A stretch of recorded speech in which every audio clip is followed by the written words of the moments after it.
200 artists that have submitted music here to Music Mafia Radio. And when we do debuts, the artists are excited about doing debuts, and so they advertise on their personal pages, and that's a win-win for everybody. It's a win-win for them because their music's going to be heard, and it's a win-win for us because we have someone new that is spreading the word about us. And so just that alone, just the fact that we have so many artists that have submitted music, just that fact alone, the data should be different.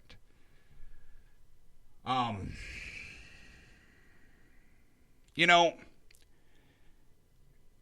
it's, and I've talked about this before. You know, I didn't even know I was capable of doing this. I fell into this and found out this is something that I could do like 7 years ago. Before 7 years ago, I was nothing more than just a listener to regular radio. I didn't really know this type of thing existed. This was a total freak accident. And it started out with a friend of mine I grew up with. I hadn't heard from him in 15 years. After 15 years, he just out of the blue, you know, connected with me on Facebook. You gotta love Facebook. Track down anybody. But just out of the blue one day, 7 years ago, some guy I grew up with just contacted me. And when we were talking, you know, he told me about, hey, you know, I'm DJing, I'm doing this and that. You should check it out sometime. So I did. And I was kind of fascinated by it. And in doing so, I would stroll around the site and listen to other shows. I would call into shows and kind of, you know, cause trouble and have some fun. And one of the show hosts who would have me on his show regularly asked me one day just on the spot. It kind of put me on the spot. It just flat out said, hey, when are you ever going to have your own show? And it caught me off guard. I was like, I don't know. Well, why would I have my own show? I never thought about that. But after that was presented to me, I thought about it. And I was like, I don't know if I can do this or not, but it seems kind of fun. And so I did. And, you know, I mean, I started out with, you know, some goofy little, like, mic that you would hook up to a PS, you know, a PlayStation or something. I mean, very, very rudimentary equipment. And I started out with that for a while and decided it was something I really enjoyed. So, you know, I really got into it. And, you know, I went out and got a proper mic and I got a board and, you know, it's got some third-party software. I mean, I really dove into it. And it was nothing more than just a hobby to me, just a hobby. It was just kind of fun to do. And, you know, it kind of blew up a little bit. I was shocked. I think what thrilled me the most was the fact that this was something I never even knew I could do. And when I started doing it, the feedback I was getting from people was insane. You know, and it amazed me. And so I was hooked from that very moment. And it was only 2 years ago that I got into the indie music scene. Truth be told, don't get me wrong, I love music.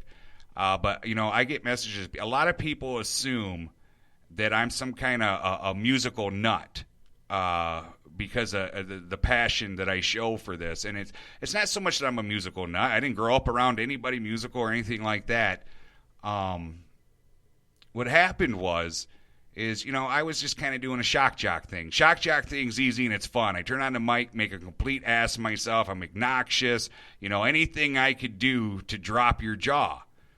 And that was just, I guess really that was my thing. But in doing the shock jock thing, it's quite a different crowd. Well, after so long of doing that, I happened upon the indie music scene by accident. Once again, by accident. I didn't really ever know how big the indie thing was. I didn't really know of all that hidden talent out there. All right, I was just like everybody else. You know, whatever you heard on the FM radio is what there was. I really didn't have a clue.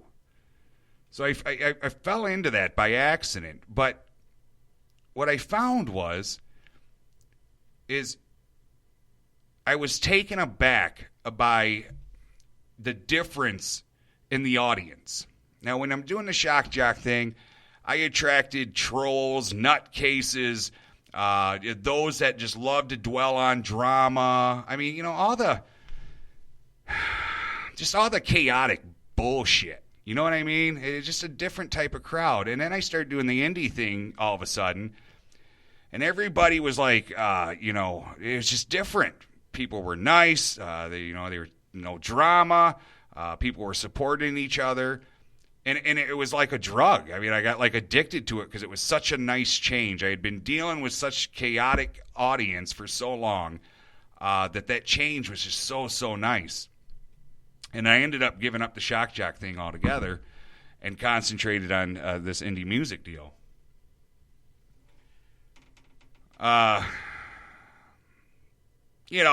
Some of you know the story behind that, and it was all right. It was good. It was a learning experience, and when I left there, I wanted to stick with the indie deal, but I had different ideas, and I wanted to do something different, and something I felt was different than anybody else has done with it. And more importantly, because I'm a stubborn, egotistical asshole, I wanted to do it my way.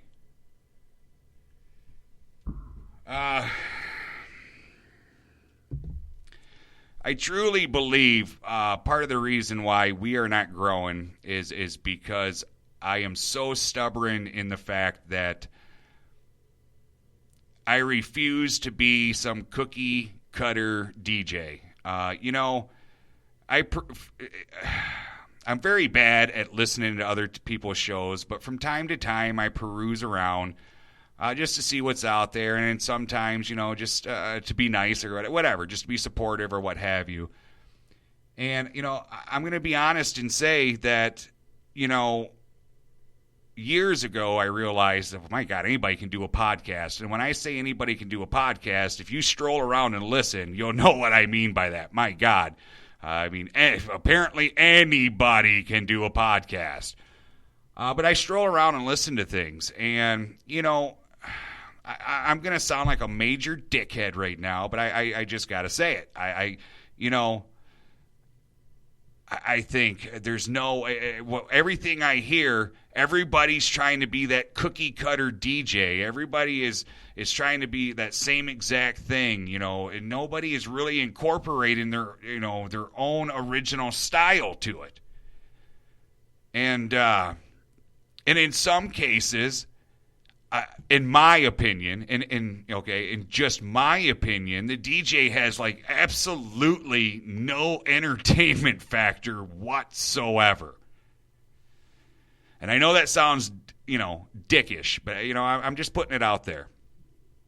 But some of these shows that I feel the DJ has absolutely no entertainment factor, they're just a cookie cutter cutout of everything else, but yet they're still, in some cases, doing better than what we are.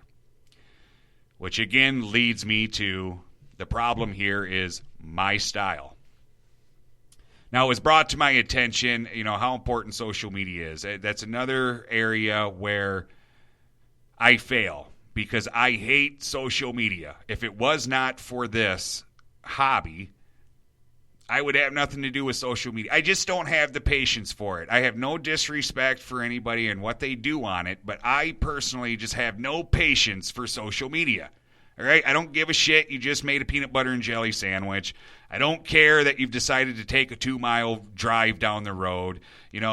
I don't care that, you got that group. And then you got the group that it's just everything is woe is me. Every post is woe is me, so you can get people to comment and feel sorry for you and this, that. I mean, I don't know. I think social media is one of the greatest freaking tools out there for spreading the word. I just don't have the patience for all the other BS that comes along with it. And that's just me. Again, no disrespect to anybody else that does or use or whatever, all right? This is just me. And so, but I honestly don't think that that's our issue because my staff does a pretty darn good job with keeping up with our social media sites. And again, with the way we do things here with the debuts in the top 30, there are various different ways for us to be spread across the social media. Could we do it more? Yes. Could I be more active with it? Absolutely. But I really, my data does not show that that's the issue. I was pretty much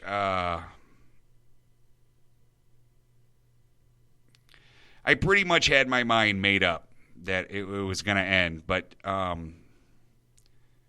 it's a hard decision, and although I had pretty much had my mind made up, I wanted to give myself a little bit of time. You know what? I'm stalling is what I'm doing. When I say within a week, I'm stalling is what I'm doing. Because I do think that's probably what needs to be done, but at the same time, it's a hard thing to do because I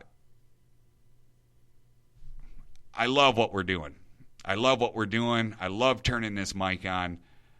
Those that know me personally will tell you it is night and day between me on the mic and me in person. I can't tell you. Every time I meet someone that has heard me on the radio, the first thing they say is, "Oh my God, you are so different in person than you are on the radio. I expected something totally different." Well, the thing is if I was, I understand the whole entertainment factor thing, and if I was who I was in my, off the mic, on the mic, I would be lucky to have two of you listening. Typically I'm very, very quiet and to myself. I'm a germaphobe. I'm a nutcase. I'm a mess. But this turning on the microphone, I have found has been some kind of outlet. It's weird because when I turn this microphone on, it is like a switch flips in my head. It's almost like being blacked out. It's almost like walking into another dimension because it's like flips a switch. You would never, if for those of you that are listening to me, you would never guess in a million years that if you were to meet me out somewhere in person, that I'd probably only say 3 words in 8 hours. And my staff can back me up on this. I'm not exaggerating here.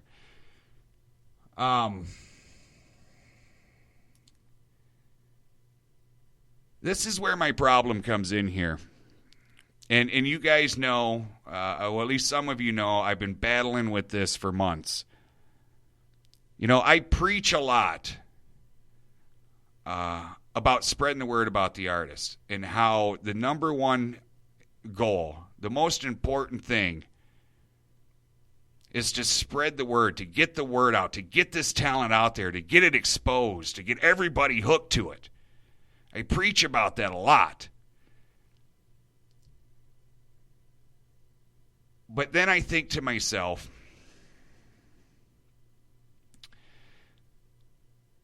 what kind of hypocrite am I to preach about the number one goal is to spread the word about the great talent, but yet I refuse to change the way I do things